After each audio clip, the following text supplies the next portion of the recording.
আস্তাগফিরুল্লাহ বললে লাভ না লস? আমার বন্ধুগণ, উম্মতের হক্কানি উলামায়ে কেরামগণ বলেন, এই যুবক বয়সে যাদের হার্ট রিং পড়াইতে হয়, এই হার্টের ব্লক ছুটে যাবে, হার্ট রিং বসাইতে হবে না, হার্ট ভালো থাকবে। দুনিয়াতে যারা দৈনন্দিন জীবনে 200 বার আস্তাগফিরুল্লাহ আস্তাগফিরুল্লাহ করবে, আমার বন্ধুগণ, আমার বাইরা, সামনে রমজান আসতেছে। নবীজি বলেছেন ওই উম্মত ধ্বংস, সেই উম্মত রমজান পাওয়ার পর গুনাহ মাফ করাইয়া জান্নাত কামাই করতে পারলো না। ওই উম্মত ধ্বংস, যেই উম্মত মা বাপ পাওয়ার পরও মা বাবার খেদমত করে জান্নাত কামাই করতে পারলো না। ওই উম্মত ধ্বংস, যেই উম্মত আমি নবীর নাম শোনার পরও দুরূদ শরীফ পড়তে পারলো না। ভাইরা আমার, অনুরোধ করে বলবো, কেউ যদি চলে যায় আপনি তার যাওয়া দেখে আপনি যাবেন না।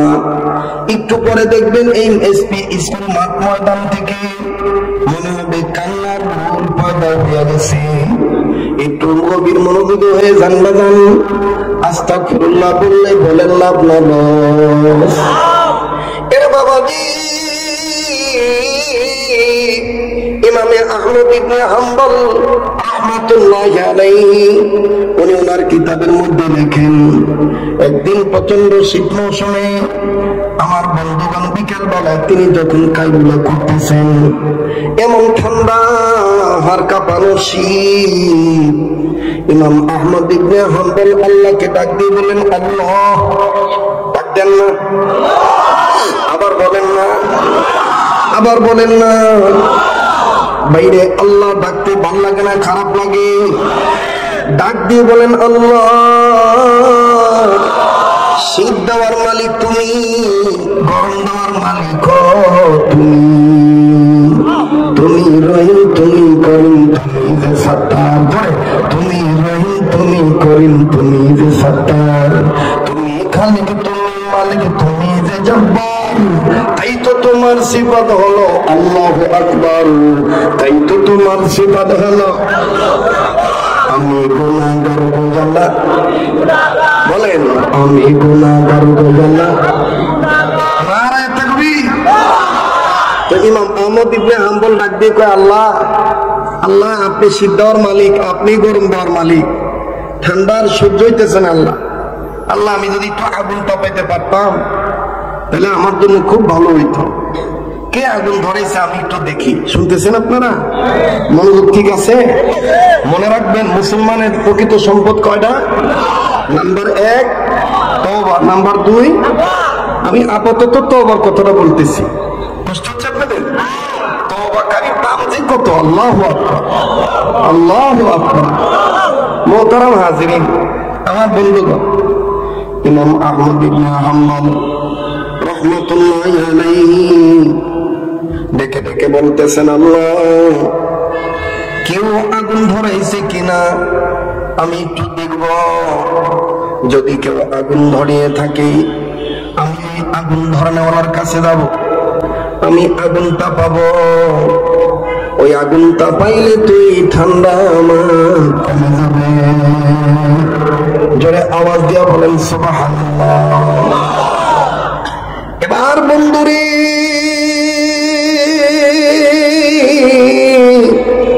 ইমাম আহমদ ইবনে হাম্বল রাহমাতুল্লাহি আলাইহি উনি ঘর থেকে বের হইলেন।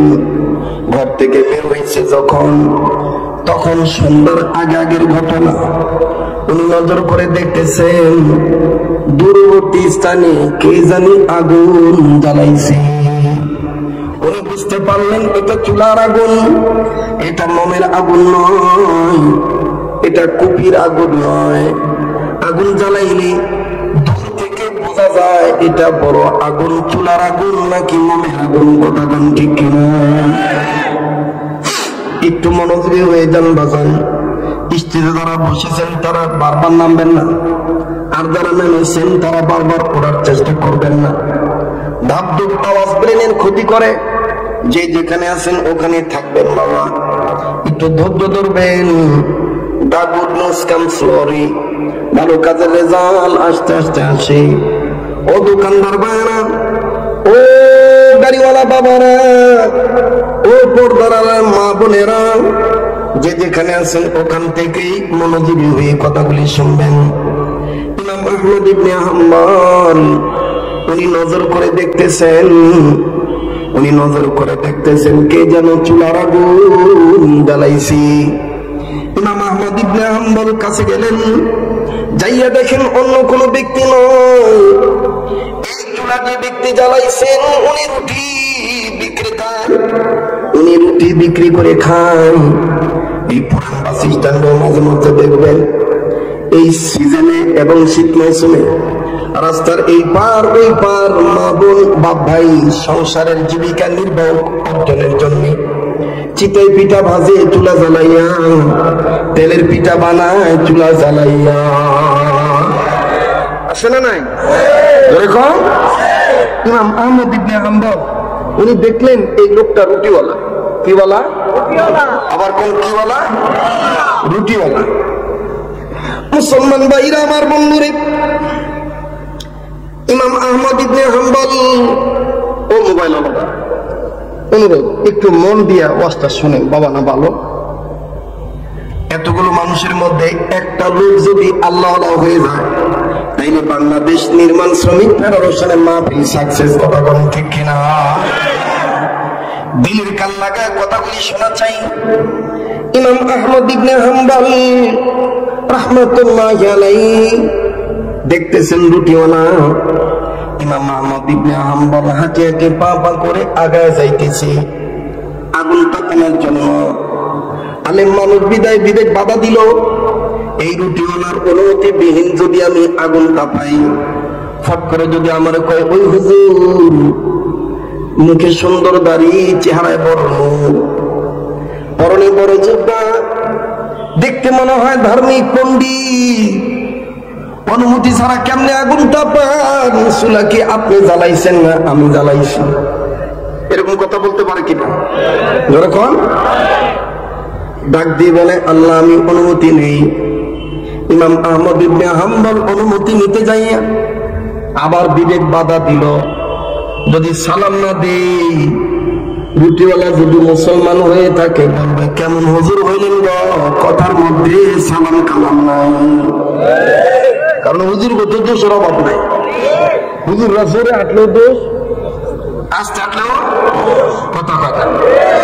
এটা আমার এই ভাই, উনি বয়ান শুনতেছেন, উনি যদি উঠে যায় কোনো সমস্যা নাই, কিন্তু আমি যদি বাইরে যদি পেশাবের ব্রেক করে যদি আমি একটু যাইতেছি, আর আমার যদি উনি যাইব দেখবে কেউ কোনো কথা বলবে, আর আমি যদি কই ভাই আপনার একটু জিকির করতে পারেন আমার পেশাবের দর্শন আমি একটু উঠতেই, দেখবেন কালটা পুরো আমার দর্দি গরম হয়ে একদম কি মনে হুজুরের হুজুর আগে মুখ চালাতে চায় না, কথা কয় না, মানে হুজুর দোষের অভাব রাগ করতেছে না, কষ্ট হইতেছে। আমার ভাইরা, আমার বন্ধু, তাই হুজুর চিন্তা করলো যদি সালাম না দিই ফট করে করতে পারে, এই হুজুর কেমন হুজুর হয়েছেন, সালাম আলী নেন না, দেন না। এবার ইমাম আহমদ ইবনে হাম্বল মনে মনে সিদ্ধান্ত নিলেন সালাম দিবেন, কিন্তু সালাম দেওয়ার আগে আলিম মানুষ হিসেবে আবার বিবেক বাধা দেয়, লোকটা মুসলমান নাকি নন মুসলিম এটা তো আমি জানি না। যাই হোক আমি আমার উপরে চোখ বন্ধ করি, আল্লাহর সাথে যেহেতু আমার যোগাযোগ ভালো, আল্লাহু আকবার, আমি আমার অন্তরে চোখ দিয়ে দেখি আল্লাহর জিগাই এই লোকটা মুসলমান নাকি নন মুসলিম নাকি বিধর্মী। ইমাম আহমদ ইবনে হাম্বল উপরে চোখ বন্ধ করলেন, বাতিনি চোখ খুললেন, খুলে আল্লাহকে বলতেছেন মালিক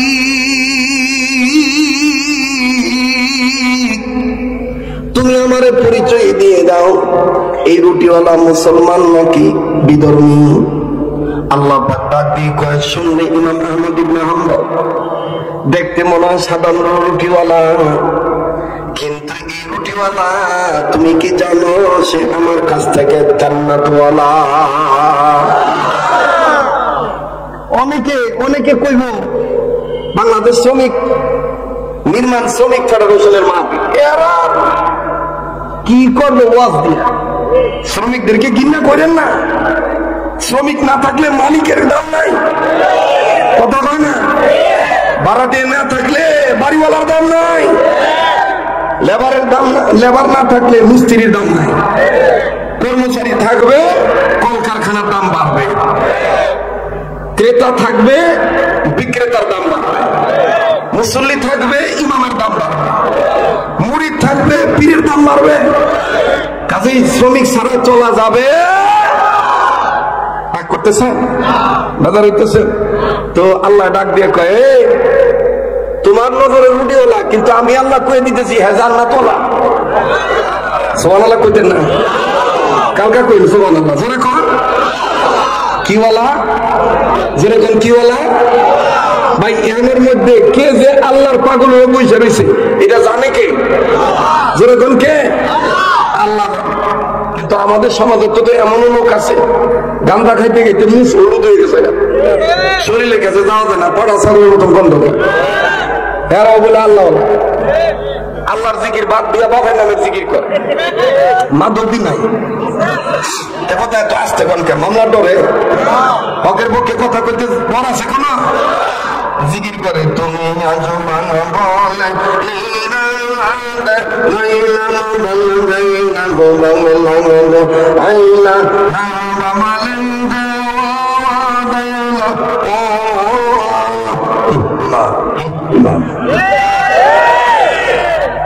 শ্রমিকরা সাবধান, যা তার কাছে মুরিদ হওয়া যাবে না, যার কাছে পায়ে চলে আল্লাহ এবং আল্লাহ রসুলকে পাওয়া যাবে, ওই ধরনের হক্কানি আলেমের কাছে যাইতে হবে, ঠিক কিনা? এই দেশের কি কুদি দিত বেটি মমতাজ, সংসদে পর্যন্ত ভিক্ষা করত, মরণের শ্রীকা না করতাম না, থাক কোন আমি অন্যের কাছে 150 টাকা পাই, আমি অন্য বেটির কাছে 150 টাকা পাই। কবে নজর কেমনে যাক যেমনি বাবার ভাই না, আরে সময় দিবা তো না, জানিয়ে দিতে হবে দেশটা মমতাজের বাপের মধুময় তীরের কারণা, খুব বাহাদুরি করছে। মনে স্পিকার বারে দরকার, শেখ হাসিনা সরকার এখন গেল কই তোমার নানির কথা, কই গেল গো বান্ধবী, কথা কয় না। এই জন্য ক্ষমতা পাইয়া ক্ষমতার অপব্যবহার করতে নাই, কথা বলে না। যে যে ক্ষমতায় থাকবেন ক্ষমতার অপব্যবহার করবেন না, আল্লাহ সহ্য করবে না, ঠিক কিনা বলো? এই দিন 150 টাকা দিয়া হ্যাঁ মাজারে মাজারে গান গাইতো, আরে কথাটা কই বলে যেহেতু টেয়াটা ভালো এই কথা উনি আমার 150 টাকা দিয়েও দিতে নেই। ছাত্র জীবনে মিরপুর শাহ আলী মাজার আছে না, শুনছেন? 1 নাম্বার গেছি না,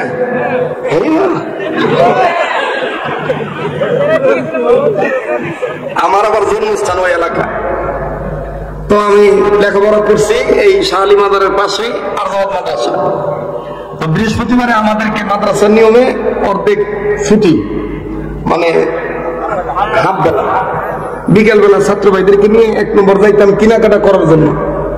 একদিন গেছি ভাই, মালপত্র নিতেছি, হঠাৎ করে মাইকে আওয়াজ আইছে, ভগবের চাঁদ আসি না, মাইকে ঘোষণা আসতেছে, সম্মানিত মিরপুরবাসী, ইতিমধ্যে আপনারা জেনে খুশি হবেন মিরপুরের মাটি ধন্য, মানিকগঞ্জ থেকে আগত মধুময়তির মেয়ে মমতাজ বেগম পা রেখে ফেলেছে, মিরপুরের মাটি ধন্য।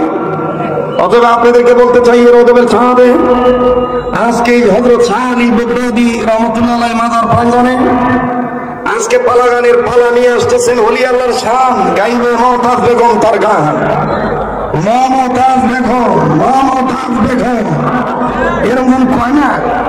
তো আমার লগে যে কটা আছে হেডি আমার কিনা দিয়ে ধাক্কা দিয়ে কয় যাবি না রে, আমি কইলে যাও, ওই যে বন্ধ যাইছে গানগুলো ওলি আল্লাহর শান। আমি ছোট মানুষ তো বুঝি নাই যে গেলে কোন হইব, বুঝলেন নাই? আমি কই যে বলি তো আরো বলি আল্লাহ শান্ত তো গাইব। ও ভাই গেছি ভাই যাই যে বেটি তার সুরালা কণ্ঠে চিকন কণ্ঠ দিয়ে আর ওই সময় এমন কালা আছে পরে না দল হইল শেখ হাসিনার নজরে প্রথম তো কালা আছে কাউকে রঙের সাথে কালো তোর দুইটা যে নিগু বেটি গুলো তো এই বেটির খুঁটি কি আমার 10টা বছর সিঙ্গার যেতে দেয় না সিঙ্গার থানায় অভিযোগ দিয়ে রাখছে এই মোল্লায় যাবো কোনোদিন না আসো সিঙ্গার এই যে গত কয়েক মাস আগে যায় সিঙ্গার কইছে আমার মমতাজে কই আমি আইলাম দি এখন দিয়ে ঠেকাইতে পারে না আল্লাহ যদি কাউরে উপরে তোলে কেউ ষড়যন্ত্র করে তারে ঠেকায় রাখতে পারে আমার বন্ধুগণ ক্ষমতা কার যেরকম কার এই মমতাজ বেটি কি কায়দা করে সুর দিয়ে কয়ে লাইল কি বলিব বলিস রে মুমিন মুসলমান ওরে ঘুম দিয়া কাটাইলি সময় তুই কেমন মুসলমান অসুস্থ তাই যদি গলার এই পাওয়ার তাই আর যদি শরীরটা বাবা থাকতো তাইলে বলতে না 30 বছর ধরে সন্ধ্যায় ভুট দিয়ে কথা কইতেছে হেফাজতের মালিক কেনা এই বেটি একতারা হাতে লইয়া কায়দা করে কয়ে বেলাইলো আকাশটা কাঁপছিল কেন জমিনটা নাচছিল কেন বরফের ঘামছিল কেন যেই দিন গান গাইছিল খাজা সেই দিন এটি কয় আর কত ভাই ধোয়া মুয়া ছাইরা অস্থির তো ওই সময় যে বেবি ট্যাক্সি আসছিল না বেবি ভ্যান টান দিলে ভটভট করতো এই বেবিও থামায় দেখছি যে বেবি ড্রাইভাররা টেহা সমানে ছিড়েছে 10 টাকা 20 টাকা 5 টাকা 2 টাকা 1 টাকা তা আমি বাইতে নিয়ে 150 টাকা লয়ে গেছিলাম তা আমি ভাবছি হারা বলি হয়ে যেতেছে আমি আর আমার কাছে আরাম করে ভাই 1 নোটের বেলা 3 নোটে দিয়ে লাইছি ওই এই দিনে 150 টাকা ভাই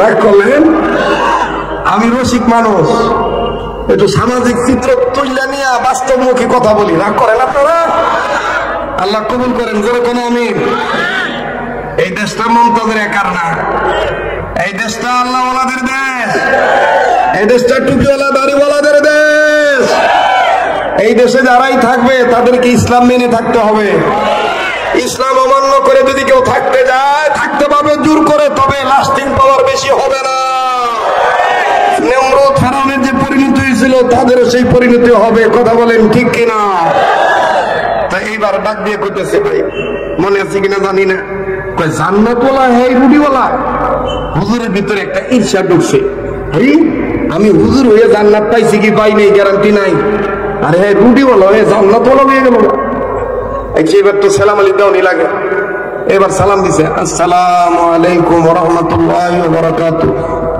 ফেরায় আর আমার আপনার মতো নরম তুলতুল আমার কানা ফেরায় কয় ওয়া আলাইকুম আসসালাম হুজুরে কয় আমি কি রুডি এই আগুন তাপাইতে পারি অনুমতি আছে ছেলেটা ডাক দিয়ে কয় কোই মুশকিল নেই আপকা মর্জি কোনো সমস্যা নাই আপনার ইচ্ছা তো হুজুরে চিন্তা করে দেখলো জিগাইলে কথার উত্তর দেয় না জিগাইলে কথার উত্তর দেয় না এই জান্নাত সুবহানাল্লাহ কয় এখন হুজুরে আগুন তাপাইতেছে আর চিন্তা করে দেখতেছে যে আচ্ছা এর কোন এমন আমল আছে যে আমলের কারণে জান্নাত তোলা হয়েছে আমি একটু তাহকিক করে তদন্ত করে দেই তো হুজুর দেখে কি গরম পানি লগে যখন আটা মিশায় তখন এই সেরায় পানি ঢালার সময় বিসমিল্লাহ কয় রুটির খামির যখন বানায় না ভাই আপনি বেলাকে কি কয় খামির তো না এই খামির যখন বানায় যখন মতে আর কি মতে না সেনা মতে যখন মতন দেয় তখন প্রথম মতনটা কয় বিসমিল্লাহ পরে বারবার যখন আটা আর পানি একসাথে মিশায় খালি কয় আস্তাগফিরুল্লাহ আস্তাগফিরুল্লাহ আস্তাগফিরুল্লাহ ইমাম আহমদ ইবনে হাম্বল কয় ও এইটা দিয়ে এই মনে হয় জান্নাত পাইছি সুবহানাল্লাহ কইবেন না কি কয় একটু বলেন না ভাইয়া আবার বলেন আল্লাহ তোমার গোলামরা তোমার কাছে মাফ চাইতেছে আল্লাহ আল্লাহ তুমি মাফ করে দাও বলেন না আস্তাগফিরুল্লাহ বলেন এইবার হুজুরে রুটি এই আগুন তাপান্না বাদ দিয়ে হুজুর একটু আগায় ডাক দিয়ে বাবা আমি তোমার একটা কথা জিগাইতাম উত্তর দিবা হুজুর রাহেন আগুন কমায় লই, তাপ কমায় লই, নিলে আমার রুটি ফিরিয়ে দেখবো। আচ্ছা তো হুজুর এবার ডাক দেখ, বাবা তুমি যে আস্তাগফিরুল্লাহ কর, তুমি কি এটার দ্বারা কিছু পাইছো? সারাই রুটির এই জাল বন্ধ করে দিয়ে হুজুর এটা কইলেন কি? আমি আস্তাগফিরুল্লাহ বলার দ্বারা 3টা জিনিস পাওয়ার আশা করছিলাম, 2টা পাইছি, 1টা পাই নাই। সুবহানাল্লাহ কইতেন না? কয়টার আশা করছিলাম? কয়টা পাইছে, কয়টা পাই নাই? 2টা পাইছে, 1টা। ঘটনা কিন্তু বাইরে যাইতেছে, একটু সময় লাগবে কিন্তু। দিতে রাজি আছেন না ভাই? কয়টার মধ্যে কয়টা পাইছে, কয়টা পাই নাই? 3টার মধ্যে 2টা পাইছে, 1টা। তো হুজুর এবার আগে কয় কি পাইছো, কি পাইছো, কি পাও নাই? কয় 1 নাম্বার আস্তাগফিরুল্লাহ বেশি বেশি বলার দ্বারা আল্লাহ পাক আমার জবানকে এমন জবান বানায় দিছে, আমি যত দোয়া করি সব দোয়া আমার আল্লাহ কবুল করে। বলে 2 নম্বরটা কি? বলে হুজুর আমি যখন দেখলাম সব দোয়া কবুল হয়ে যায়, একদিন আমি আমার মালিককে ডাক দিয়ে বললাম, আল্লাহ হাদিসে পেয়েছি, কিতাবে দেখেছি, কোন মুমিন যদি ঈমানের সহিত স্বপ্নের মাধ্যমে নবী মুহাম্মদকে দেখতে পারে গো, তার জন্য জাহান্নাম হারাম হয়ে যাবে, জান্নাত ওয়াজিব হয়ে যাবে। হুজুর 1 নম্বর আমার দোয়া কবুল হইয়া যায়, 2 নম্বর এই দোয়া করার পরে পরের দিন রাত্র থেকে পরের রাত্র থেকেই নবীজিকে আমি স্বপ্নে দেখতে পাই। সুবহানাল্লাহ কয়। ইমাম আহমদ ইবনে হাম্বল কা বাবা, এই 2টা পাওয়ার পরে আর কি পাওয়ার আফসোস তোমার অন্তরে? বলে হুজুর একদিন আমি আমার নবীর স্বপ্নের মধ্যে পাইছি, নবীরে কইলাম, নবীজি আপনারে খালি দেখি, একটু বুকের লগে বুকটা মিলাইতে চাই, হাতের লগে হাতটা ধরতে চাই। এই যে পাগলকে দেখতেছেন শরীয়তপুরীকে, এই শরীয়তপুরীও ছোটবেলায় বিমান দেখলে বাড়ি থেকে দৌড় মারতাম, এই বিমানেই কারা উঠে মনে মনে বলতাম, মানুষকে জিজ্ঞেস করতাম। আমার ভাইরা যেদিন থেকে হাদিসে পাকের মধ্যে দেখেছি, মদিনায় যদি কারো মরণ হইয়া যায় ঈমান নিয়া, আল্লাহ পাক তাকে জান্নাত দিয়ে দিবে। এই জন্য বক্তারা সারা বছর ওয়াজ করে রমজান মাসে রেস্ট নেয়, কিন্তু আমি আমার মায়ের দোয়ার বরকতে প্রতিটা বছর কয়েক বছর যাবত, প্রায় 8 থেকে 9 বছর চলতেছি, প্রতি রমজান মাস আমি মদিনায় থাকি। ডাক্তার বলে দিয়েছে হুজুর কমপক্ষে 1 মাস রেস্টের আপনার প্রয়োজন। আজকে আমার বিবি বলছে এবার কি না গেলে হয় না? আমি বলছি না না না না, যতই মহব্বত করো না, আল্লাহ যেদিন মরণ দিব, ছেলে মেয়ে বউ মা বাপ মিলে কেউ রাখতে পারবা না। আমার ভাইরা, আমার বন্ধুরে, প্লিজ দেখেন তো দিলটা নরম হয়নি, কান্না না আসলো কান্নার ভান ধরবেন, চোখের পানি পড়লে মনে করবেন আল্লাহ কবুল করে ফেলাইছে। সবাই কানতে পারে না, সবার হাকিকতান চোখের পানি আসবে না। তবে আমার দিল বলে আজকের মাহফিলে দোয়া কবুল হয়ে যাবে। লাখটার মধ্যে আল্লাহ ওনাদের কেন আসতেছে, আল্লাহর ওলি হয়ে বসে আছি, মায়া লাগে একটা ডাকবেন না, বলেন না আল্লাহ। প্লিজ কেউ কারো দিকে তাকায়েন না, নিজের চিন্তা নিজে করেন বাবা। মায়া লাগায় বলেন না আল্লাহ, আবার বলেন না আল্লাহ। এতগুলো মানুষের ডাকের মধ্যে কেন প্রেমের আওয়াজ নাই? মায়া লাগায় আবার বলেন না আল্লাহ। যার আল্লাহ বলতে ভালো লাগবে বুঝে নেবেন আমার মাওলা আপনাকে মাফ করে দিবে। কাজেই উচ্চর মনের মুজাহিদরা, ও উজানির পাগলেরা, ও আল্লাহর ওলির শাগরেদেরা, চিশতিয়া কাদরিয়া নকশবন্দিয়া সৌরওয়ার্দিয়ার খাদেমেরা, প্লিজ এই রাত্রকে আমানত মনে করো, এই রাত্রকে নিয়ামত মনে করো। কান্না না আসলো, কান্নার ভুল হইরা আমার মাবুদকে একটা ডাক দাও না, বলো না আল্লাহ। আর মায়া করে আপন আপন গুনার কথা স্মরণ করে স্বীকার করে বলেন না, আমরা গুনাহগার গো আল্লাহ, আমরা গুনাহগার। বলেন আমরা গুনাহগার গো আল্লাহ। বলেন না, বলেন না, জীবনের শেষ মাহফিল হইতে পারে। আমরা গুনাহগার গো আল্লাহ, আমরা গুনাহগার, আমি গুনাহগার গো আল্লাহ। এই যুবক, নিজের গুনাহ খবর তো নিজের কাছে আছে, বলো না আমি গুনাহগার গো আল্লাহ, গুনাহগার, আমি গুনাহগার গো আল্লাহ। বলো না, মায়া করে বলো না, আমি গুনাহগার গো আল্লাহ, গুনাহগার। দয়া করে গুনাহগুলি মাফ করে দাও, তোমার নাম যে গফুর গফার।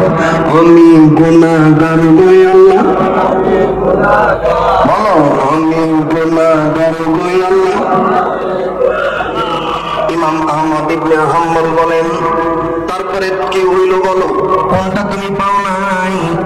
যুবক কান্দার বলে, হুজুর আগে আপনার নাম বলেন, আপনার নাম কি?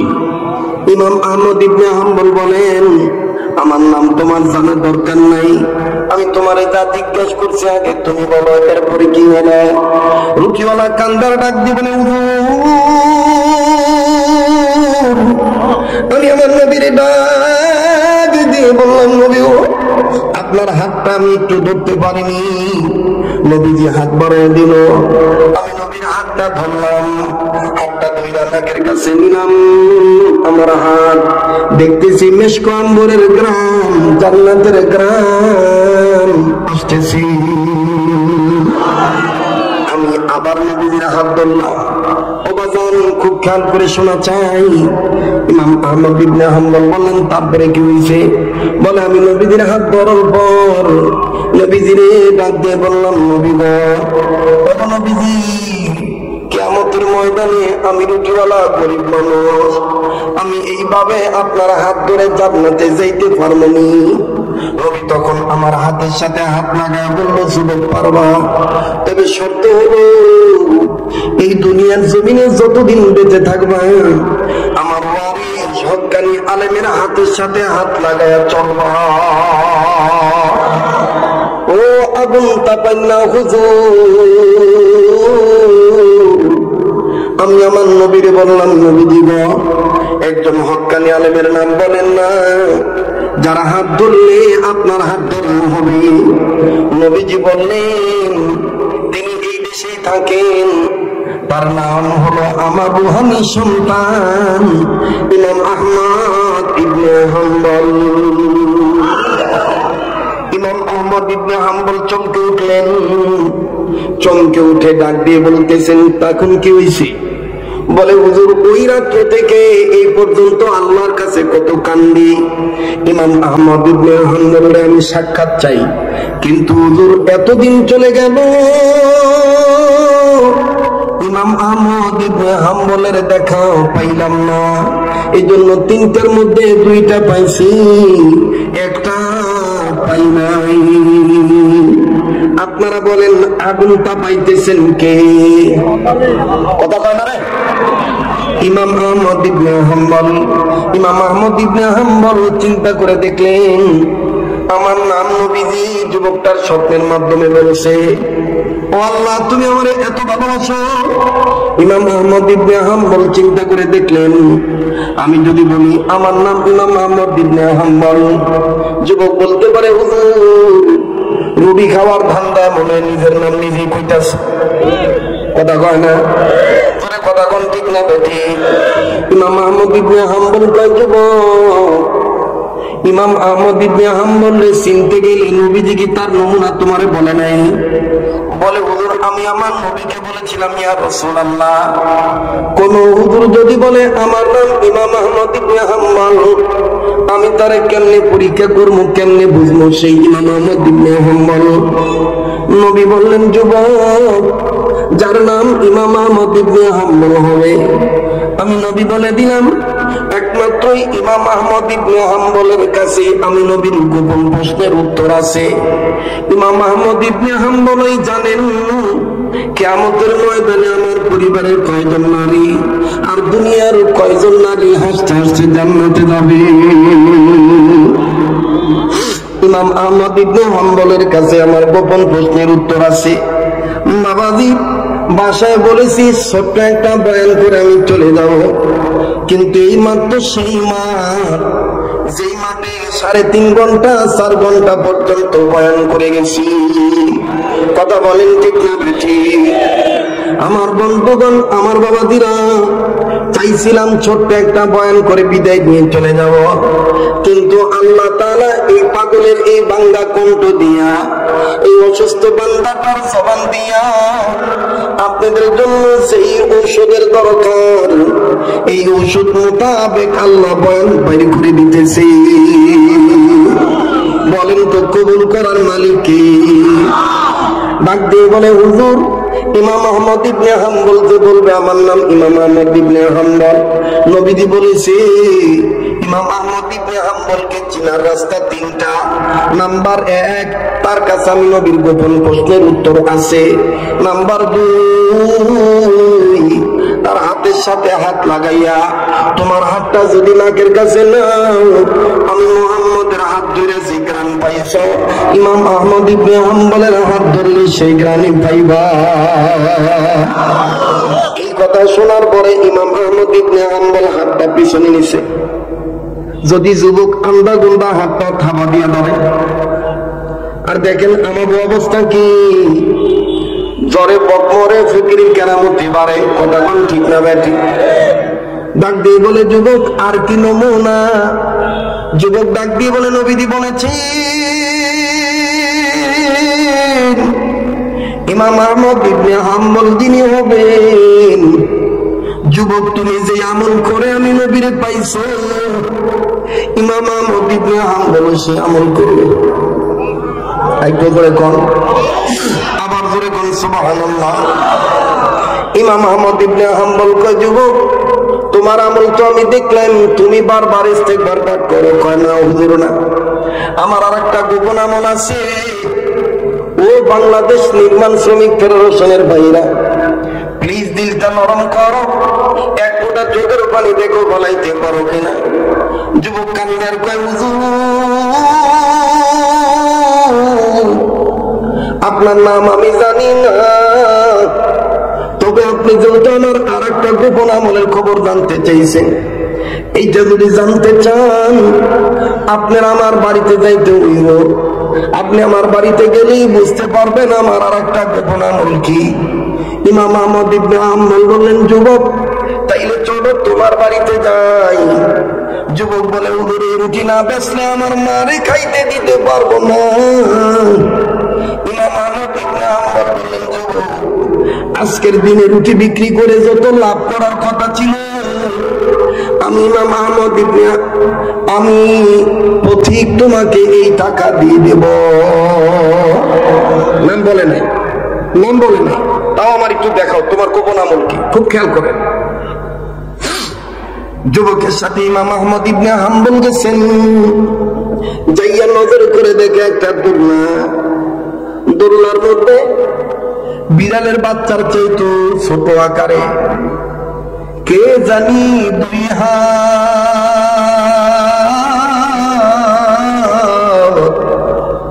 মুখের কাছে নিয়ে বারবার কান্দার বলে আল্লাহ আমার রুটিওয়ালা পোলারে জান্নাতওয়ালা বানাইও, আমার রুটিওয়ালা পোলারে তুমি জান্নাতওয়ালা বানাইও। ইমাম আহমদ ইবনে হাম্বল বলেন এই বৃদ্ধা নারীকে, এই যুবক কান্দার ডাক দিয়ে আমার বাবা নাই, এই মহিলাটা আমার গর্ভধারিণী মা। বলে এই তোমার এই মায়ের বয়সে খায় কি? বলে হুজুর আমি আটা রুটি গোলাইয়া পাতলা করি, কখনো আমি আমার মাকে দুধ খাওয়াই, কখনো আমার মাকে আমি নিজে রুটি পানিতে ভিজা ভিজা খাওয়াই। বলে তুমি তোমার মা যে বাথরুম করে পেশাব পায়খানা করে গুলো ধুইকে? বলে হুজুর ওই যে দেখেন ঝুড়ি, ওই ঝুড়িতে আমার মার নোংরা কাপড়গুলো আছে। আমি প্রতিদিন কর্ম করি, সন্ধ্যার পরে যখন বাড়িতে আসি, বাড়িতে এসে আমার মায়ের সেবা যত্ন করি, আমার মায়ের কাপড় আমি ধুইয়া দিই। ইমাম আহমদ ইবনে হাম্বল নিজের ডান হাতের শাহাদাত আঙ্গুলের মাথায় কামড় দেয় আর ডাক দিয়ে বলে আল্লাহ এই জগৎ তো দেখতেছি নবীর সাথে মিল, আমি ইমাম আহমদ ইবনে হাম্বলের সাথে মিল। বলেন তো আমার বন্ধুরা, মাধবদীর ভাইরা, নরসিংদীর বাবারা, মায়ের দোয়ার বরকত আছে না নাই? আবার বলেন আছে না নাই? মায়ের দোয়া করলো কবুল হয়, মায়ের বদদোয়া করলো লাইগা যায়। প্লিজ বাজান, আমি জানি না এই ময়দানে কার মা দুনিয়া নাই, এই ময়দানে কার বাবা নাই। আদৌ যখন আমার বন্ধুগণ তুমি কোন মায়ের বুড়ি কয়ে গালি দাও, আদৌ যখন বাড়ি থেকে বের হবো মা আমার ডাক দিয়ে কয় বাবা রে তোর সাথীদের অনেক করে ওয়াজ আজকে পর্যন্ত শেষ, বাবা তোর শরীরটা ভালো না, ও বাবা কমিটিকে বলস না যে আমার শরীর ভালো না। আমি বললাম না গো না না, যাই আমার হাজিরা দিতে হবে। মায়ের ডাক দিয়ে কয় যা তাইলে আমি তোর অপেক্ষায় রইব। বাজানো গভীর রজনী হয়ে যাবে, পানির বিবি যায় দেখবো ঘুমাইতেছি, ছেলে মেয়ে সবাই ঘুমাইতেছে, বাড়ির ক্যাটেগরি ঘুমাইতেছে, কিন্তু রাস্তা থেকে নজর করে দেখতে পাই আমার ওই জনম দুঃখিনী মা জানালার কাছে চেয়ারটা নিয়ে বসে আছে, কখন আমার টুটে আই। মাঝে মধ্যে আল্লাহর কাছে কান্দের বলি আল্লাহ এই মা যেদিন মারা যাবে ওই দিনের পর থেকে আমার জন্য কেউ আর জানালার কাছে বসে থাকবে না। বাজানে দুনিয়ায় যাদের মা বাপ নেই তাদের মতন বড় দুঃখী বড় বাপের কেউ নেই। কথা বলেন ঠিক না ব্যাঠি? ও মায়ের পাগলেরা, বাবার পাগলেরা, একটু দিলটা নরম করে একটা ডাক্তার আল্লাহরে বলেন না আল্লাহ, আবার বলেন না আল্লাহ, আর একবার মায়া লাগায় বলেন না আল্লাহ, এবার মায়া লাগায় বলেন না মা।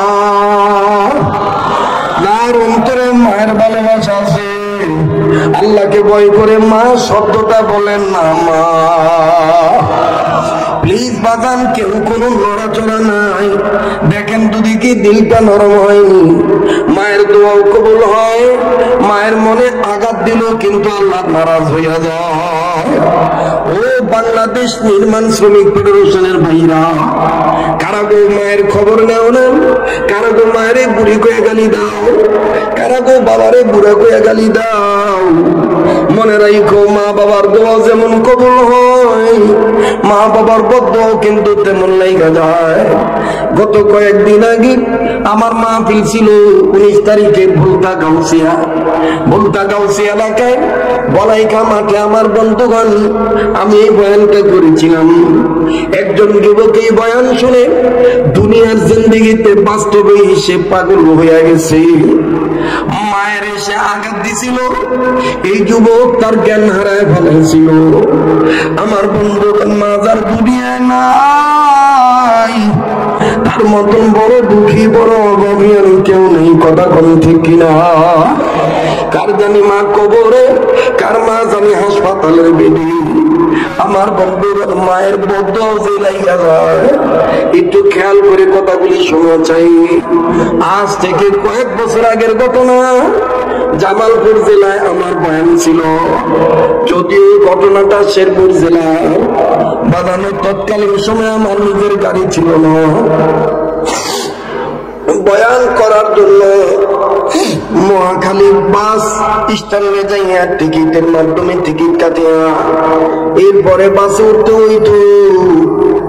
এটা অনেকে আমার বন্ধুগণ এই ঘটনা ইন্টারনেটে শুনছেন।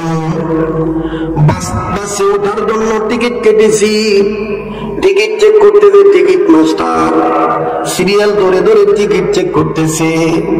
বাজান যিনি টিকিট চেক করতেছেন ওনার চেহারা দেখার পর মনের মধ্যে আমার সন্দেহ আইসা গেল, এই লোকটাকে না ড্রাইভারি করতে দেখছি, এই লোকটা আবার কবে থেকে টিকিট মাস্টার হইল। ভালো করে নজর করে দেখতে পাই লোকটার দুই পায়ের একটা পাও নাই। আল্লাহকে ডাক দিয়ে বললাম, আল্লাহ গত বছরও তো এই লোকটার পাও ভালো দেখে গেছি, এই লোকটা পঙ্গু হইল কবে? আমার সিরিয়াল যখন আসলো লোকটার কাছে যাওয়ার পর সালাম দিয়ে বললাম, বিয়া ভাই আপনি না ড্রাইভার ছিলেন, আপনার না কত বছর পাও ভালো দেখে গেছি, কদিন ধরে ঘটনা ঘটছে, এই আপনার ডান পায়ে অবস্থা কেন? লোকটা আমাকে চিনে আমার হাতটা ধরিয়া কান্দার কাজ এই পায়ের কথা জিজ্ঞাসা করতেছে। এটা আমার মায়ের সাথে বেয়াদবি করার ফল। আমি বললাম, মায়ের সাথে বেয়াদবি করার ফল মানে? বলে, হুজুর যেহেতু শুনতে চেয়েছেন আমি আপনাকে শোনাই, আর আপনাকে বলার দ্বারা আপনি ওয়াজে বলতে পারবেন। এই বয়ান শোনার পরে কোন যুবক যুবতী যেন তার মা বাবার সাথে খারাপ ব্যবহার না করে।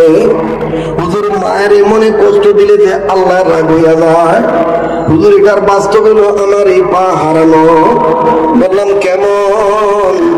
বলে, হুজুর গোটা রাত আমি অর্পণা চলিয়া গাড়ি চালাই, রাত্র জাগিয়া যখন নাই ডিউটি করিয়া গাড়ি চালায় বাড়িতে গেছি সকালবেলা, বেলা 9টার দিকে যখন বাড়িতে যাই, বাড়িটা আমার রাস্তার সাথে লাগানো। হুজুর বাড়িতে ঢোকার আগে কানে আওয়াজ পায় আমার বিবি আর আমার মা দুই শাশুড়ি বউ ঝগড়া লাগাই দিছে। হুজুর আমি রাগ হইয়া ধমক দিয়া বাড়িতে ঢুকলাম। আমার গলার আওয়াজ শুনিয়া আমার মা আর একটা কথা দাঁড়ায় নাই, আমার মা শর্মিন্দা হইয়া নিজের ঘরে ঢুকে গেল। হুজুর আমার মা ঢুকে গেল, কিন্তু আমার মা পৃষ্ঠদেশটা দরজার দিকে দিয়া দরজার কাছে খাটের সাথে বলল। বইয়া বইয়া আমার মা পান খাওয়ার অভ্যাস ছিল, পান বানাইতেছি। মা সামনে সাইডটা বেড়ার দিকে দিয়া ঘরের বেড়ার দিকে দিয়া মা পান বানাইতেছে। হুজুর আমার বাবা নাই, মা পান বানাইতেছে আর নিজে বক বক করে কাঁদতেছে আর কইতেছে, আল্লাহ আমার স্বামীরে যখন মৌত দিছিল তখন কেন আমার মরণ দাও নাই? আজকে যদি আমি আমার স্বামীর সাথে কবরের বাসিন্দা হইয়া যাইতাম, এই পোলার বউর গালি খাইতাম না। এই পোলার একটু কামাইয়ের মাধ্যমে খানা খাই, পোলার বউ আমারে কত ধরনের গালি দেয়। হুজুর আমার মা এইভাবে গুনগুন করে কান্দে আর নিজের নিজেই বকি। আমি ঘটনাটার মূল বুঝতে পারিয়া বউকে জিজ্ঞাসা করলাম, কি হয়েছে? হুজুর বিবি আমার উত্তর কথা না কথার উত্তর না দিয়া হুজুর সবার সামনে বউ আমার এমন ধরে চিৎকার দিয়া বেউসে জমিনে পড়িয়া গেল। হুজুর আমার ছেলে আর মেয়ে আমার বিবির মুখও খুলে না, চোখও খুলে না, দাঁতও খুলে না। আমি ভাবছি আমার বউটা মনে মারা গেছে। হুজুর আমার ভিতরে শয়তানি ওয়াসওয়াসা ঢুকে গেল, এই অবস্থায় যদি আমার বউটা মারা যায়, আমার ছেলে মেয়ে তো মারা হয়ে যাবে, আর আমার মায়ও তো জেল খাটবে, আমি তো আসামি হয়ে যাব। হুজুর বউর বলে পড়িয়া মনের ভিতরে শয়তান ধোঁকা দিল, না জানি আমার বউর লোক আমার মায়ের ধরনে আচরণ করে। হুজুর আমি আমার মায়ের জিজ্ঞাসা করতে যাইয়া নিজের রাগ নিজে কন্ট্রোল না করতে পারিয়া মায়ের না শিখাইয়া মায়ের পিঠ বরাবর যাইয়া ধা করে একটা লাঠি মেরে দিব। আমার মা আমার পায়ের লাঠি খাইয়া খাট থেকে ছিটকে পড়ে যায়, মায়ের হাত থেকে পানের ভাণ্ডটা ছড়িয়া যায়। হুজুর আমার রাগ মিটে নাই,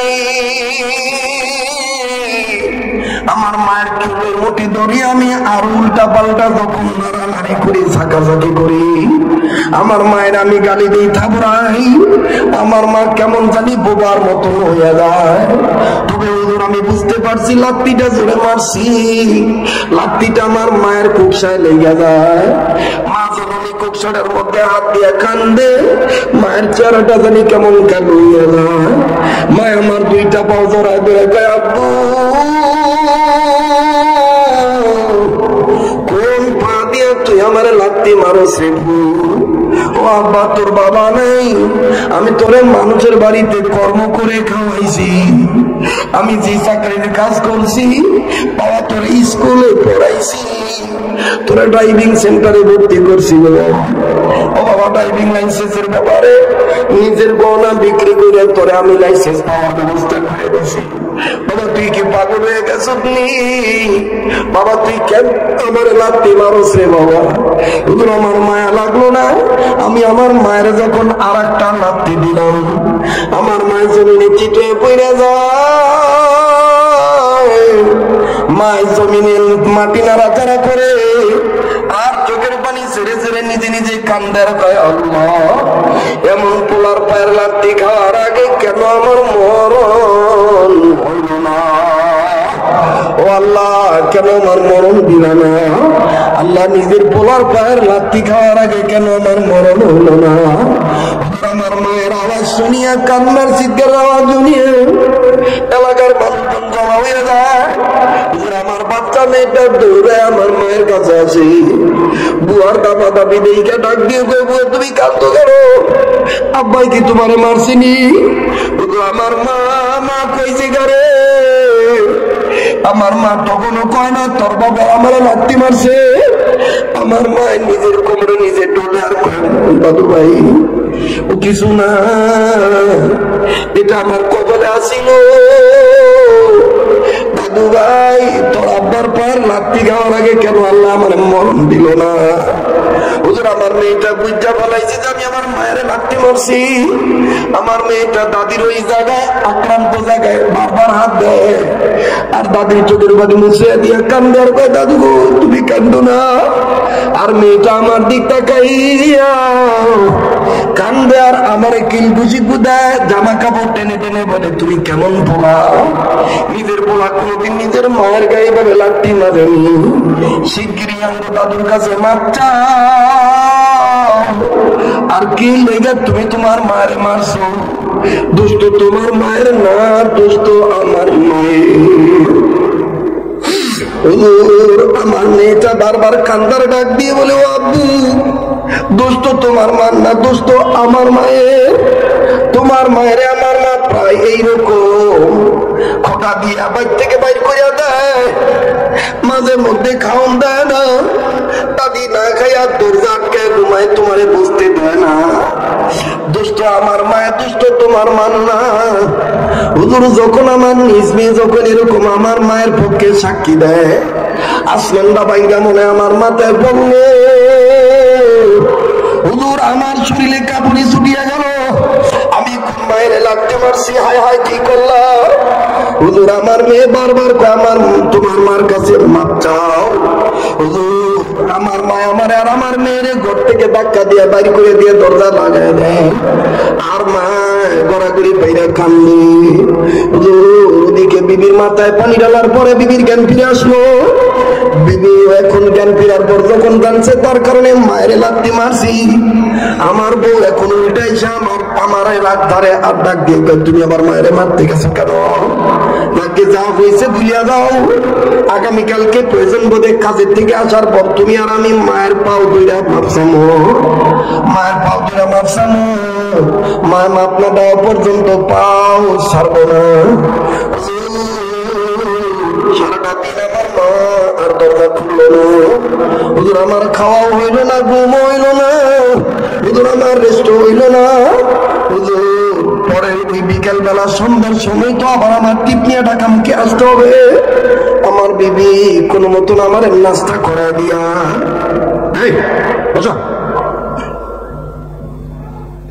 আমার বন্ধুগণ আমার ভাইরা প্লিজ আপন আপন মা বাবার সাথে কে কতটুকু কি করছি না করছি নিজের ব্যাপার নিজে জানি। ও বাবা দেখেন তো দেখি গুনাহ মাফ করাইতে পারেন কিনা। কাঁদলে আমার মাওলা মাফ করিয়া দিবে, কাঁদলে আমার আল্লাহ খুশি হইয়া যাবে। মায়া লাগা একটা ডাক দেন না, বলেন না আল্লাহ। ডাক দিয়ে বলে সন্ধ্যার আগে আগে আমার বউ আমারে জামা দিল, জামা দিয়া বলে নেন ডিউটিতে যা, আমি মায়ের ম্যানেজ করবো, রাইতে আমিও মায়ের কাছে মাপ চাই আনিব। আমি জামাটা গায়ে দিয়ে ডিউটি করার উদ্দেশ্যে বের হবো। ইন দি মিন টাইম আমার মেয়েটা আমার মায়ের দরজার কাছে যে ঢুকাইতেছি, দরজা ঢাকায় ডেকে ডেকে গো আব্বু জায়গা আব্বুরে কিছু কইবানি। হুজুর ভাবছিলাম মায়ের দরজা খুলবো না রাগেই, কিন্তু হুজুর মা আছে এরে কয় হুজুর আমার মা আমার বাড়ির থেকে বাইরে হওয়ার কথা শুনে মায়ের দরজা খুললো। হুজুর আমি নজর করে দেখি আমার মা ব্যথা প্রচন্ড ভাবে পাইছে। আমার মা শুয়ে বুঝতে পারে না, আমার মা বাঁকা হইয়াই ওই মাটিতে শুইয়াই মাথাটা উঁচু কইরা আমার মেয়েরে কয় তোরা পাই খাইছে নি।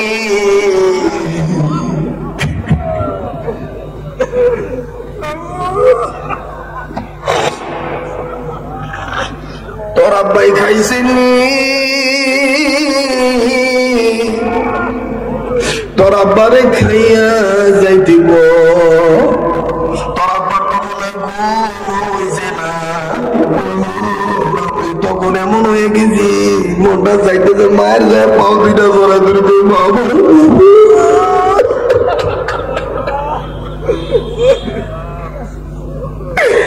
হুজুর শয়তান আমার দিল না মায়ের কাছে যাইতে। আমার বউ আমারে কয় যাও মার মেজাজ এখন গরম আছে, আমি রাইতে ঠিক করবো, কালকে যা মায়ের কাছে মাপ চাইও। আমি তখন যাই গে আমার মা তারপর ডাক দিয়ে কয় সাবধানে গাড়ি চালা। আমার মা এইভাবে যখন আমার বলি হুজুর আমি ওই অবস্থা নিয়ে যখন আমি ডিউটি শুরু করিয়া দিলাম, হুজুর আল্লাহর মায়ের যে দুনিয়ার হুজুর গো আমার মায়ের মারার কারণে যে আল্লাহ নারাজ হয়ে রয়েছে বুঝি নাই। হুজুর বছরের পর বছর যে রাস্তায় গাড়ি চালাইছি কোনদিন আমার দ্বারা কোনো দুর্ঘটনা ঘটে নাই, কিন্তু ওই দিন ওই রাত্রি সামন দিক থেকে কেমন জানি একটা কাবার বানাইছে আমার গাড়ির সাথে মুখোমুখি লাগাই দিল। দুই গাড়ির হাই স্পিড থাকার কারণে এই দোনো গাড়ির অনেক যাত্রী আহত নিহত হইল। হুজুর আমার গাড়ির গ্লাস ভাঙ্গিয়া অনেক যাত্রীর নিচে লাফ দিয়া পড়লো। হুজুর আমার আমার হেল্পারও যায়, আমার কন্ট্রাক্টরও যায়, সুপারভাইজারও চলিয়া যায়। হুজুর আমিও ভাগার জন্য রওনা দেব, কিন্তু হুজুর আমি দৌড় মারতে পারি না। আমি নজর করিয়া দেখি হুজুর আল্লাহর কসম করিয়া বলি আল্লাহর মায়ের যে দুনিয়ার ভয়, আমার হাত কাটে নাই, মাথা ফাটে নাই। আমি যে পাউটা দিয়ে মায়েরা লাগতে মারছিলাম আমার ওই পাটা বাসের শীত ভাঙ্গা শীতের সাথে ভাঙ্গা রয়েছে। হুজুর আমার পায়ের 4 ভাগের 3 ভাগের গোস্তই নাই, সাদা হাড্ডি দেখা যায়। হুজুর নিচে দিয়া রক্তের বন্যা বয়ে যায়। হুজুর আমি কেন হারায় বলাই ওই সময় অনেক লোক ডাক দিতে ওস্তাদ পাউটা নড়ায় না, আপনার পাও শীত না কাটিয়া বাইর করা যাবে না। হুজুর আমার সদর হাসপাতালে ভর্তি করিয়া দেয়, তারপরে কি হয়েছে বলতে পারবো না। সদর হাসপাতালে ডাক্তার পারে নাই পাউডার রাখতে, ঢাকায় ট্রান্সফার করছে, ঢাকার ডাক্তারও পারে নাই। অনেক চেষ্টা করছে আমার পাউটা রাখার জন্য, কিন্তু ডাক্তার পারে নাই। আমার এই পাউটা 4 ভাগের 3 ভাগ কাটতে বাধ্য হয়েছি। হুজুর আমি পঙ্গু হয়ে গেছি। হুজুর শুনেননি, শুনতেছেন হুজুর শুনে মা কারে অপারেশন হওয়ার পরে যখন আমার হাসপাতালের বেডে ডাক্তার শুয়ে দিছে, হুজুর আমার যখন জ্ঞান ফিরে পাইছি, আমি আন্দাজ পাই কে জানি আমার বাম পাওটা টিপতেছে। হুজুর আমি চোখ খুলিয়ে দেখি আমার এই কাটা পায়ের কাছে আমার বউ নাই, আমার পোলা মাইয়া নাই। যেই মায়ের লাত্তি মারিয়া দম আটকায় দিছিলাম, আমার ওই মা হাসপাতালের বেডের কাছে বয়ে বয়ে আমার পাও টিপে, আর হাসপাতালের বেডের উপরে মাথাটা লাগায় কান্দার কয় আল্লাহ আমার পুতে বোঝে নাই, না বুঝে আমার লাত্তি মারছে, আমি তো তোমার কাছে বিচার দিই নাই। আল্লাহ আমার এই পোলা যদি মরিয়া যায়, আমার কে মা খুঁজা ডাক দিবে। হুজুর আমার মায়ের দেখে গুনগুন করে কান্দে আর আল্লাহর কাছে দোয়া করে। আমি নিজের ঠিক রাখতে পারি না, নিজের বাম হাতটা বাড়াইয়া মায়ের কাঁধে হাত দিয়া গলার মধ্যে টান দিয়া যখন কইলাম মা রে মা আমারে মাফ করে দে মা, আমি বুঝি নাই। হুজুর আমার মা আল্লাহর কসম করিয়া বলি আমার মা আমারে বুকের সাথে জড়ায় দইরা আমার কপালে একটা সুমা দিয়ে আমার কাছে তোর মাপ চাইতে হইব না, তুই আমারে মা কইয়া ডাক দিছ। বাবা আমি সব ভুলে গেছি। বাবা কে কইছে তুই আমারে লাথি মারছ? বাবার আমি কোনো ব্যথা পাই নাই।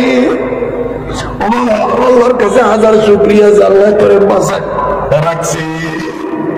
হুজুরের নাম মা, এরপর থেকে কোনদিন আর মার সাথে গরম করে কথা কই না হুজুর। তবে আর একটা কথা কই হুজুর, আগে ড্রাইভারি কইরা যত টাকা কামাই করছি, এখন হালাল পন্থায় এতদিন বরকত পাই নাই।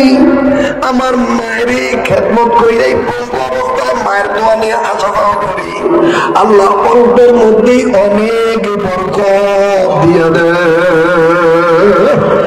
বাইরে জানি না কার মা জানি দুনিয়ার, কার মা জানি গ্রামের বাড়িতে অসুস্থ হয়ে পড়ে রয়েছে, কার মা জানি রুগিয়া হাসপাতাল ক্লিনিকের বেডে আছে। এ বাজার খবরদার কেউ দোয়া না খুঁজে যাইও না। সেই হাতটা দিয়া বারবার কাবা ধরি, এই হাতটা উঠাইয়া তোমার ওই মা বাবার জন্য দোয়া করবো।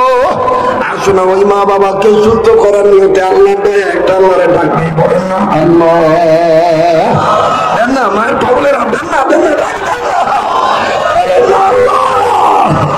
আমার বলেন না আল্লাহ, আমার বলেন না আল্লাহ। বাইরে দুনিয়ায় মা গেলে আর মা পাওয়া যাবে না।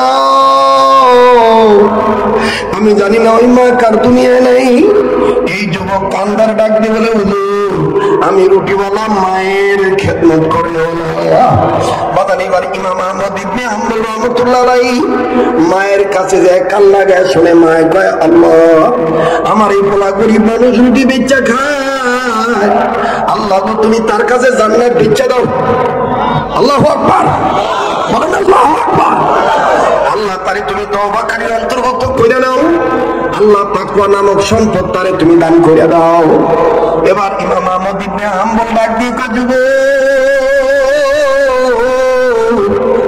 আমার নাম ওই ইমাম আহমদ ইবনে হাম্বল। যুবক কয় হুজুর তাহলে নবীর গোপন প্রশ্নের উত্তরটা দেন তো দেখি।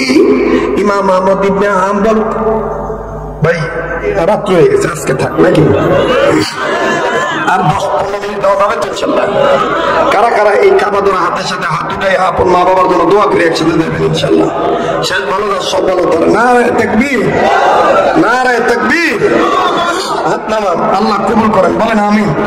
আমার দিল বলতেছে আজকের মাহফিলে দোয়া কবুল হয়ে যাবে। আমার ভাইরা আজকে যেভাবে চোখের পানি পড়েছে, আলেম ওলামা কেঁদেছেন, যুবকরা কেঁদেছেন, এই চোখের পানি আল্লাহ ফিরে দিবে না। মায়া করে একটা ডাক দেন না, বলেন না আল্লাহ, আবার বলেন না আল্লাহ, আরেকবার বলেন না আল্লাহ। মুহতারাম হাজিরিন, আমার বন্ধুগণ, যুবক ডাক দিয়ে কয় হুজুর নবীজির গোপন প্রশ্নের উত্তর আপনি বলেন তো। ইমাম আহমদ ইবনে হাম্বল ডাক দিয়ে বলেন যুবক নবীজি নবীর পরিবারের 3 জন মেয়ে হাসতে হাসতে জান্নাতে যাবে, 3 জন মহিলা হাসতে হাসতে জান্নাতে যাবে। নাম্বার 1 মা খাদিজা, নাম্বার 2 আম্মা জান আয়েশা, নাম্বার 3 হযরতে ফাতেমা।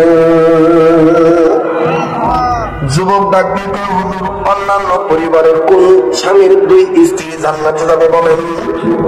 ডাক দিয়ে বলে একজন নবীর স্ত্রী, একজন নবীর স্ত্রী তিনি হলেন আইয়ুব নবীর বিবি রহিমা, আর একজন কাফিরের স্ত্রী তিনি হলেন ফেরাউনের স্ত্রী বিবি আসিয়া। এই 5 জন নারী হাসরের ময়দানে আস্তে আস্তে জান্নাতে যাবে। বলে কোন কারণ? বলে নাম্বার 1 আল্লাহর ভয় তাদের অন্তরে ছিল।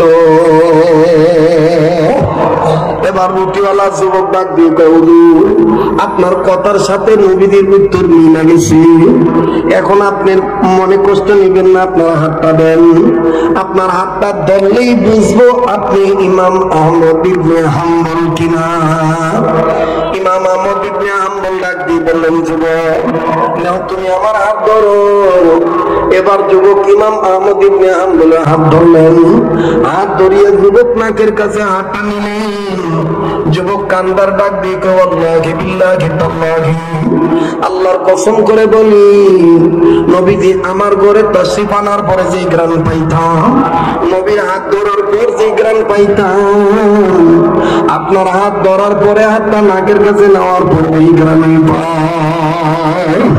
ও হুজুর আপনি ইমাম আহমদ ইবনে হাম্বল সন্দেহ নাই হুজুর, তারপর আমি আপনার কাছে স্বীকার করি আমি বললাম আমরাও স্বীকার করি আমি গুনাহগার গো আল্লাহ। বলেন যারা দাঁড়ায় আছেন বসেন, দোয়া হয়ে যাবে ভাই, মেহরবানি করে যারা মনে করেন বিশ্বাস করেন যে আজকে দেখতে দিলেন বুঝতে পারেন, এখন আর বাড়িতে যে কি করবেন শেষ ভালো না সব বলে দোয়া না করে কেউ যাবেন না ভাইয়া। আমি গুনাহগার গো আল্লাহ, বলেন আমি গুনাহগার গো আল্লাহ, আমি গুনাহগার, দয়া করে গুনাহগুলি মাফ করে দাও, তোমার নাম যে গফুর গফফার। আমি গুনাহগার গো আল্লাহ। এতগুলো মানুষের আওয়াজ হচ্ছে না ভাই, একটু গভীরে শুনতে বলেন না। আমি গুনাহগার গো আল্লাহ, বলেন আমি গুনাহগার গো আল্লাহ, দয়া করে গুনাহগুলি মাফ করে দাও, তোমার নাম যে গফুর গফফার। আমি গুনাহগার গো আল্লাহ। নারায়ে তাকবীর। তাহলে ওয়াদা করতে পারবেন রমজান মাস পাইয়া হাত ছাড়া করবো না, রমজানের মধ্যে আমরা গুনাহ মাফ করে নেব ইনশাআল্লাহ। দৈনন্দিন জীবনে 100 বার ইস্তেগফার করবে, যেরকম 100 বার ইনশাআল্লাহ। আল্লাহ কবুল করেন, বলেন আমিন। একজন মুসলমানের কাছে প্রকৃত সম্পদ কয়টা? 2টা। নাম্বার 1 তওবা, নাম্বার 2 তাকওয়া। আল্লাহ পাক আমাদের সবাইকে উক্ত নসিহতের উপর আমল করার তৌফিক দান করেন। আমার বলেন আমিন। অনুরোধ করে বিনয়ের সহিত বলবো দোয়া না করে কেউ যাবেন না, শেষ ভালো যার সব ভালো তার। কার দোয়া কখন কবুল হবে এটা জানে কে? যারা বলেন কে জানে? আমার আনোয়ার ভাই, আমাদের আব্দুল মান্নান ভাই, আনোয়ার ভাই, নাসির ভাই মাশাআল্লাহ অনেক আগ থেকে আমাকে মহব্বত করেন। আমি আসাতে খুশি না বেজার।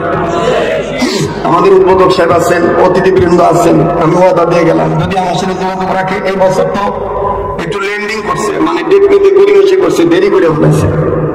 বাংলাদেশ নির্মাণ শ্রমিক ফেডারেশনের ডেট থাকবে একটা ফিক্স ডেট, কথা বলেন ঠিক কিনা? এই ডেটে মাধবদী এসপি স্কুল মাঠে মাহফিল হয়, ঠিক না ভাই? আমি যদি আবার আগামীতে আসি খুশি হবেন তো ইনশাআল্লাহ? ইনশাআল্লাহ কবুল করেন, বলেন আমিন। আবার বলেন আমিন। ভাইরা আমার, মোনাজাতের আগে আমি আপনাদেরকে আবার ওয়াদা করিতে চাই, দৈনন্দিন জীবনে কতবার ইস্তেগফার পাঠ করব? 200 বার ইস্তেগফার পাঠ করব, সাথে আরো 200 বার আমরা পাঠ করব সাল্লাল্লাহু, বলেন সাল্লাল্লাহু আলাইহি ওয়াসাল্লাম। পারবো তো ইনশাআল্লাহ? পারবো তো ইনশাআল্লাহ?